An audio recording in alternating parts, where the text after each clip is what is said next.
सवाल ये नहीं कि बस्तियां किसने जलाई, सवाल ये है कि पागल के हाथ में माचिस दी किसने। आ मुद्दो એ ખરેખર જોવા જઈએ તો જે વન વિભાગ અને જે પોલીસ કર્મચારીઓ જે ક્યાંક ને ક્યાંક આદિવાસી સમાજ અને જે આદિવાસી વિસ્તાર ઉપર જે દમન કરી રહ્યા હતા એના ભાગરૂપે આ જે ઘટના ઘટી હમણાં જ સરપંચ સાહેબે અને આપણે કુવાની જયારે કહી શકાય કે સ્થળ તપાસ કરતા હતા ત્યારે જે સાંભળવા મળ્યું, જે જાણવા મળ્યું એના આધારે એક વાત તો પ્રસ્થાપિત થાય છે કે તાલી એ એક હાથે નથી વાગી, તાલી બે હાથે વાગી છે અને એક તાલી જે અત્યારે દેખાડવામાં આવી રહ્યું છે એ એક જ દ્રશ્ય અને એક જ અરીસો દેખાડવામાં આવી રહ્યો છે. બીજો અરીસો એટલે કે પડદા પાછળનું જે દ્રશ્ય છે એ ક્યાંક ને ક્યાંક છુપાવવામાં આવી રહ્યું છે.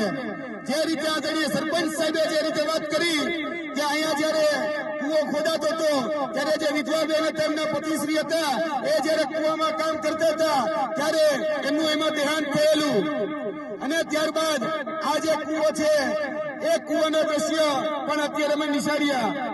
એ બાબત એ વાત ઉપરથી અહીંયા જે કહી શકાય કે આદિવાસી સમાજ અને આદિવાસી વિસ્તાર ઉપર જે રીતે વન વિભાગ, પોલીસ વિભાગ અને તંત્ર નો જે ટોળો આ જમીન ઉપર, આ જંગલ ઉપર અને આપણી જે સંપદા આ જમીન નીચે જે આવેલી છે એના ઉપર આવેલો છે એટલે ક્યાંક ને ક્યાંક દમન કરી આ રીતે પડાવી લેવાના ભાગરૂપે ક્યાંક ને ક્યાંક હેરાન પરેશાન અને નડગત કરવામાં આવે છે.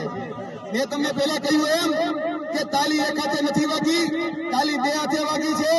જે પણ અહીંયાથી દ્રશ્યો જે સામે આવ્યા તે દ્રશ્યો ઘણા છુપાવવામાં આવી રહ્યા હતા. પોલીસ વિભાગ એક તરફી જ અત્યારે વર્ઝન આપી રહ્યું હતું. પોલીસ વિભાગના કે પછી વહીવટી તંત્રના જે પણ કર્મચારીઓને ઈજા પહોંચી તો ત્યાં સુધી અહીંના નેતાઓ, અહીંનું પ્રશાસન, અહીંનું વહીવટી તંત્ર એ બધું પહોંચી જાય છે.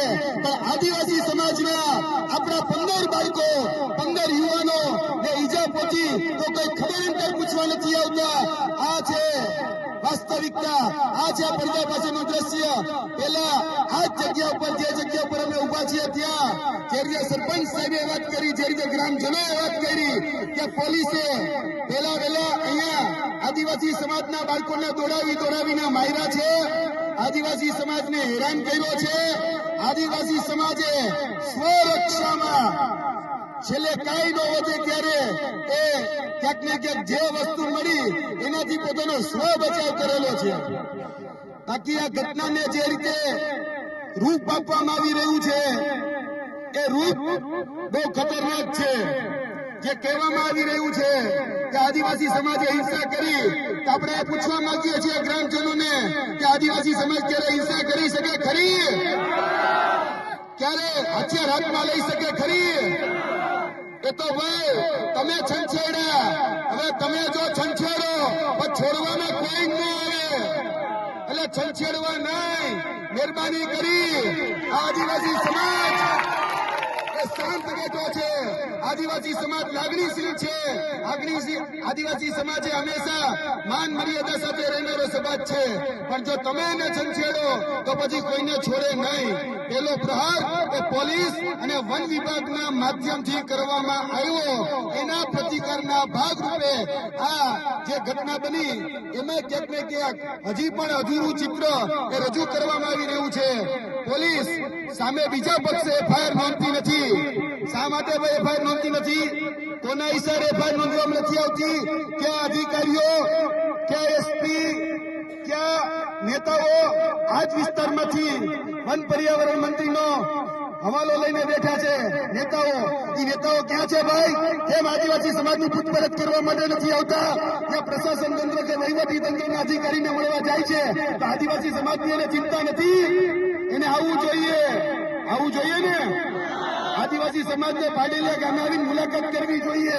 પણ એ ક્યાંક ને ક્યાંક જે ષડયંત્ર અને જે કાવતરાના ભાગરૂપે એ પોલીસ તંત્રના અધિકારીઓને જે બચાવ કરવા માટે, જે વહીવટી તંત્રના વન અધિકારીઓ છે એને બચાવ કરવા માટે જે રીતે આના નેતાઓ કામ કરી રહ્યા છે એને ઓળખી લેવાનો સમય આવી ગયો છે.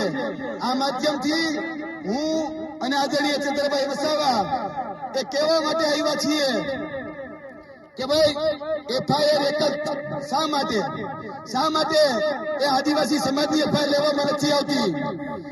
પોલીસને ઓર્ડર, એટલે કે કોન્સ્ટેબલ હોય, એએસઆઈ હોય, પીએસઆઈ હોય કે પીઆઈ હોય, એને કોને ઓર્ડર કર્યો હતો કે અહીંયા તમે ટીયર ગેસ ના સેલ છોડો?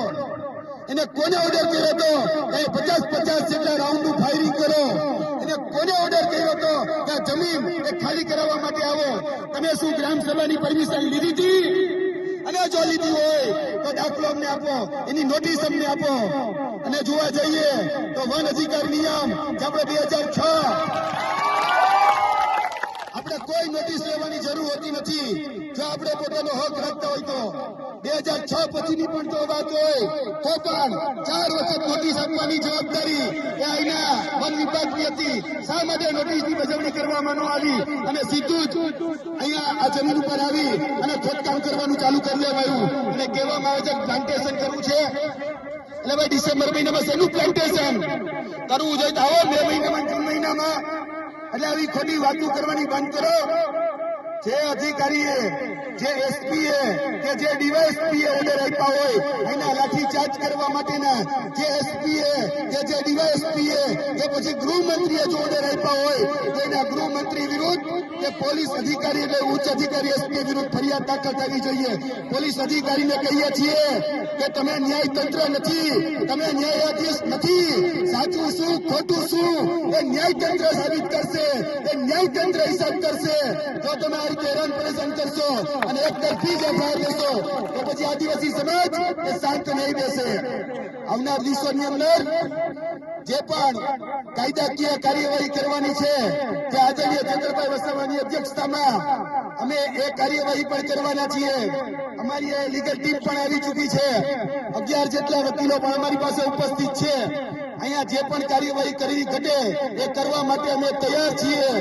પોલીસ સાથે ચોક્કસપણે સંવેદનશીલતા છે, અમારી લાગણી છે, એને લાગ્યું છે તો એમાં પણ અમે દુઃખ વ્યક્ત કરીએ છીએ. પણ મેં તમને કીધું એમ કે પહેલી તાલી કોને વગાડી? પહેલી ભૂલ તમે કરી, કાયદો તમે હાથમાં લીધો. અને જો તમે કોકના કાયદા તોડો છો તો પછી કાયદાના હિસાબે એ દંડ ભોગવવા તમારે તૈયાર રહેવું પડે.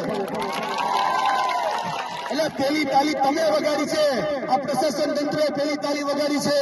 અને એના પ્રતિકારના ભાગરૂપે, એના સ્વ બચાવના ભાગરૂપે ક્યાંક ને ક્યાંક આદિવાસી સમાજે એ પોતાનો સ્વ બચાવ કરેલો છે, કોઈ હિંસક નથી. જે આદિવાસી સમાજને ચિતરવામાં આવે છે નક્સલી કે હિંસક, તો યાદ રાખે આ ભારતીય જનતા પાર્ટી અને સરકાર કે આદિવાસી સમાજ એ લાગણીશીલ સમાજ છે, આદિવાસી સમાજ એ માયાવી સમાજ છે. એ કોઈની પણ હિંસા ન કરી શકે. એટલે આગળની જે વાત છે એ વાત આદરણીય ચંદ્રભાઈ વસાવા તમારા સમક્ષ કરશે. તમે વિચાર તો કરો, ખાલી એક ગ્લાસ ઉપાડવા જેવી ઘટનામાં 307 દાખલ કરી દીધી ચંદ્રભાઈ વસાવા ઉપર અને જેલમાં નાખી દીધા હતા. તો અહીંયા તો આદિવાસીની જમીન, આદિવાસીનું જ્યાં રહેણી કેણી હોય એની ઉપર જો કોઈ તડપ મારે તો પછી આદિવાસી સમાજ કઈ રીતે સહન કરે? અને તમે ટીયર ગેસ છોડ્યા છે, તમે અહીંયા બંદૂકના ફાયરિંગ કર્યા છે, તમે લાઠીચાર્જ કર્યો છે, તો તમારી પર એક કલમ નહીં? આ નહીં ચાલી લેવામાં આવે, આ સહન કરવામાં નહીં આવે. આનો કરારો જવાબ મળશે અને મળશે જ. જય હિન્દ, જય ભારત, જય આદિવાસી.